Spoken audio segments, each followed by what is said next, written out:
राष्ट्रवादी अजित पवार गटाचे प्रदेश अध्यक्ष सुनील तटकरेंची लोकसभेसाठी कोंडी होताना दिसते, कारण भाजप पाठोपाठ शिंदे गटानेही रायगड लोकसभा मतदारसंघावर दावा ठोकलाय। शिवसेनेचे 3 आमदार असल्यानं रायगडची जागा मिळावी अशी मागणी शिंदे गटाने केली। पंतप्रधान मोदींच्या नव्या नाऱ्यावरून संजय राऊतांनी हल्लाबोल चढवलाय। मोदी परिवारात मणिपूर काश्मीरी पंडित येत नाहीत का, असा सवाल संजय राऊतांनी उपस्थित केलाय।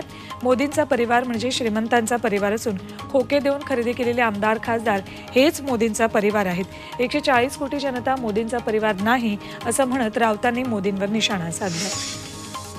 शरद पवार गटाचे खासदार अमोल कोल्हेंनी भर कार्यक्रमात आमदार निलेश लंकेंना ऑफर दिली आहे। निलेश लंकेंनी शरद पवार गटात सहभागी होऊन लोकसभा निवडणूक लढवावी अशी ऑफर कोल्हेंनी दिली आहे। नगर लोकसभा मतदारसंघात राष्ट्रवादी अजित पवार गटाचे आमदार निलेश लंके इच्छुक आहेत, मात्र तिथे सुजय विखे खासदार असल्यानं त्यांनी या जागेवर दावा केला।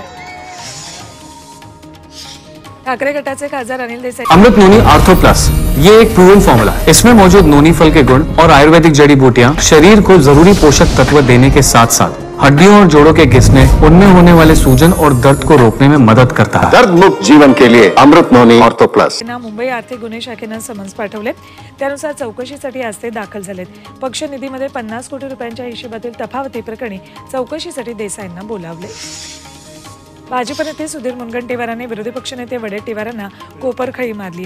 विरोधी पक्षनेते भाजपत येण्याची परंपरा आहे, मात्र वडेट्टीवार एकवचनी आहेत, ते काँग्रेसमध्येच राहतील असा टोला मुनगंटीवारांनी लगावला।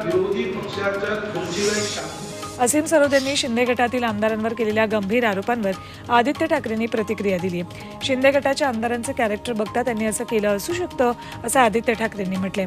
गुवाहाटीत एअरोस्ट्रीसचा विनयभंग करण्याचा प्रयत्न झाल्याचा आरोप सरोद यांनी केला होता, त्यावर आदित्य ठाकरेंनी ही प्रतिक्रिया दिली। काँग्रेस नेते राहुल गांधींची भारत जोडो न्याय यात्रा आता महाराष्ट्रात धडकते।